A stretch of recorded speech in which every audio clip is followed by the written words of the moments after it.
Hello दोस्तों, देसी TV Bharat पर एक बार फिर से आप सभी का मैं हार्दिक स्वागत करता हूं। दोस्तों, मध्य प्रदेश में एक बहुत बड़ा उलटफेर हुआ है। कहा जा रहा है कि अचानक से मायावती जी ने पलट दी है बाजी। जी हां दोस्तों, क्योंकि यहां पर कांग्रेस के विधायक और बीजेपी के विधायक ने बसपा का दामन थाम लिया है। कौन है ये विधायक, कहां से हैं ये विधायक और क्या होगा आगे, कैसे नए समीकरण मध्य प्रदेश में बने हैं, बसपा के लिए कैसे खास माहौल तैयार हुआ है, इस पर दोस्तों आज हम विस्तार से बातचीत करने वाले हैं।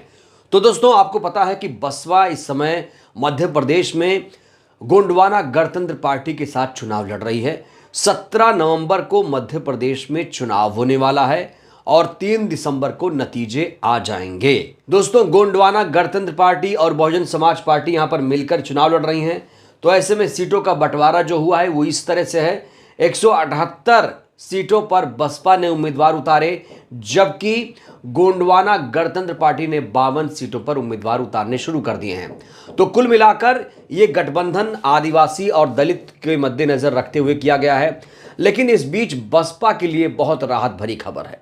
दोस्तों, तमाम नेता, चाहे वो बीजेपी के हों चाहे कांग्रेस के नेता हों, यहां तक कि बड़े दिग्गज नेता अब कांग्रेस का और बीजेपी का दामन छोड़ छोड़कर हाथी की सवारी कर रहे हैं। दोस्तों, खबर तो ये आ रही है कि बीजेपी के विधायक रुस्तम सिंह और कांग्रेस विधायक अजब सिंह कुशवाहा ने बसपा का दामन थाम लिया है। जी हां दोस्तों, राकेश सिंह जो पूर्व मंत्री रुस्तम सिंह के बेटे हैं, उन्होंने बसपा का दामन थाम लिया है। बीजेपी विधायक रुस्तम सिंह ने बसपा का दामन थाम लिया है। वहीं दूसरी तरफ दोस्तों, कांग्रेस के विधायक अजब सिंह कुशवाहा ने बसपा का दामन थामा है।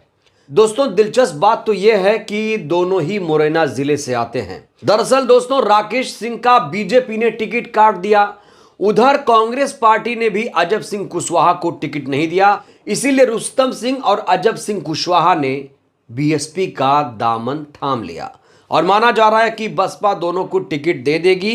दोस्तों, इस बीच बसपा में शामिल होने के बाद अजब सिंह कुशवाहा ने एक बहुत बड़ा बयान दिया। उन्होंने कहा कि ये मेरा प्रण है, अब मैं मुरैना में कांग्रेस को 6 की 6 सीट हराकर ही घर बैठूंगा। अजब सिंह कुशवाहा ने बसपा में शामिल होने के बाद ये बयान दिया है। दोस्तों, ना सिर्फ कांग्रेस पार्टी बल्कि इस समय सबसे ज्यादा मुसीबत में है शिवराज सिंह चौहान। शिवराज सिंह की कुर्सी खिसकती हुई नजर आ रही है और तमाम सर्वे में शिवराज सिंह की हार भी देखी जा रही है। दोस्तों, शिवराज सिंह को मुरैना में तगड़ा झटका लगा है, क्योंकि राकेश सिंह और साथ ही साथ उनके जो पिताजी हैं रुस्तम सिंह, दोनों ही बीजेपी से नाराज चल रहे हैं। तो इधर कुल मिलाकर जिस तरह से कसम खा रहे हैं अजब सिंह कुशवाहा, साथ ही साथ जो रुस्तम सिंह हैं, दोनों एक साथ हो गए हैं। यानी मुरैना में जो 6 विधानसभा सीटें आती हैं, कांग्रेस बीजेपी का जीतना यहां मुश्किल लग रहा है।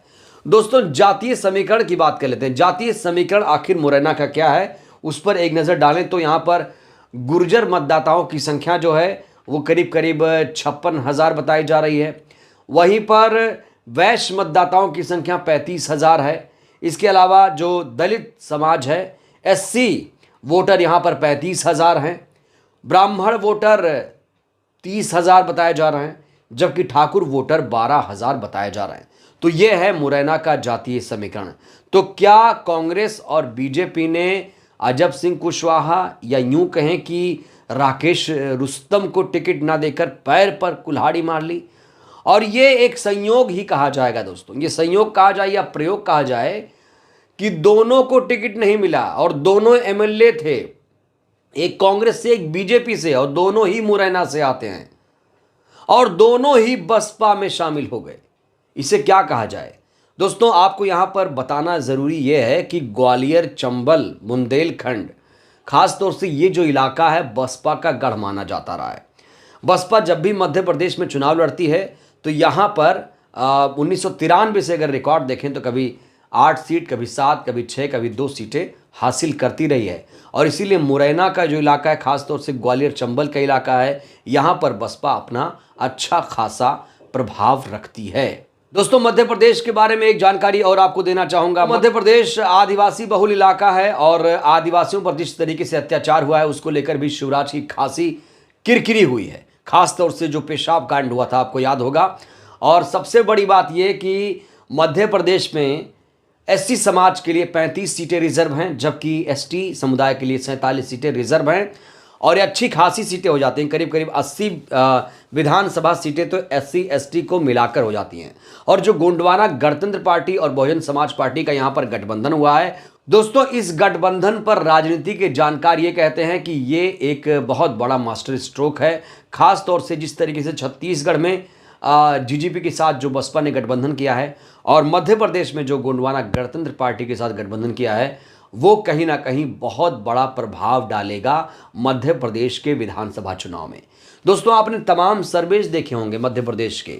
मध्य प्रदेश में शिवराज सरकार विदा होने जा रही है और 2018 में ही विदाई हो गई थी। 15 साल का जो कुशासन था, जिस तरीके से गरीबी, बेरोजगारी, अत्याचार, महंगाई, भ्रष्टाचार सामने आया, उसको लेकर लोगों में खासी नाराजगी है।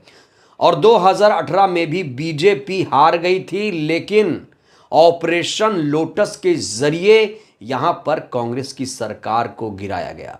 सिंधिया ने बगावत की, सिंधिया ने दगा दिया कांग्रेस पार्टी को और यहां पर फिर से शिवराज कायम हो गए। लेकिन फिर से वही भ्रष्टाचार, महंगाई, बेरोजगारी का मुद्दा यहां पर उठा हुआ है और शिवराज सरकार की नींद हराम हो गई है। दोस्तों, तमाम सर्वेज में कहा जा रहा है कि शिवराज सरकार मध्य प्रदेश से जा रही है और खास तौर से जो नए समीकरण बन रहे हैं, खास तौर से मुरैना की अगर बात करें, यहाँ पर 6 विधानसभा सीटें हैं और 178 सीटों पर बसपा चुनाव लड़ रही है। 55 सीटों पर गोंडवाना गणतंत्र पार्टी लड़ रही है और एससी एसटी के लिए जो सीटें रिजर्व हैं 80 विधानसभा सीटें हैं। तो ये जो आंकड़ा है बहुत बड़ा हो जाता है। ऐसे में लोग ये भी अनुमान जता रहे हैं कि इस बार मध्य प्रदेश में बसपा किंग मेकर बनेगी।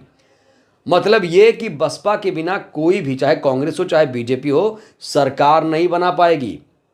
जैसा कि आपने 2018 में भी देखा था कि आंकड़ा, बहुमत का आंकड़ा मध्य प्रदेश में कांग्रेस पार्टी नहीं छुपाई थी और इस बार 2023 में भी ऐसा ही होने वाला है। बिना बसपा के मध्य प्रदेश में सरकार नहीं बनेगी। और कुल मिलाकर जो नए समीकरण बने हैं, इसको लेकर कहा जा रहा है कि मुरैना में खास तौर से कांग्रेस और बीजेपी के लिए मुसीबत बड़ी हो गई है। तो दोस्तों, हमें इंतजार करना पड़ेगा 3 दिसंबर का। 3 दिसंबर को नतीजे क्या आएंगे उसका इंतजार करना पड़ेगा। बहरहाल ये जो खबर है बेहद ही महत्वपूर्ण खबर थी। जिस तरीके से बसपा का दामन बीजेपी एमएलए और कांग्रेस एमएलए ने थामा है, इसको लेकर खासी चर्चा है। ये खबर दोस्तों बहुत ही ज़्यादा महत्वपूर्ण थी, जिसे हमने आप तक पहुंचाने की कोशिश की। ये खबर आपको कैसी लगी, ये वीडियो आपको कैसी लगी, अपनी राय आप ज़रूर दीजिएगा। और बसपा को लेकर आप क्या सोचते हैं, बसपा क्या वाकई मध्य प्रदेश में किंग मेकर बनेगी? अपनी राय आप ज़रूर दीजिएगा। वीडियो को लाइक करिए, चैनल को सब्सक्राइब करिए, सहयोग करिए, वीडियो को जन जन तक पहुँचाइए, जिससे देश की जनता जागरूक हो। जय भारत, जय संविधान।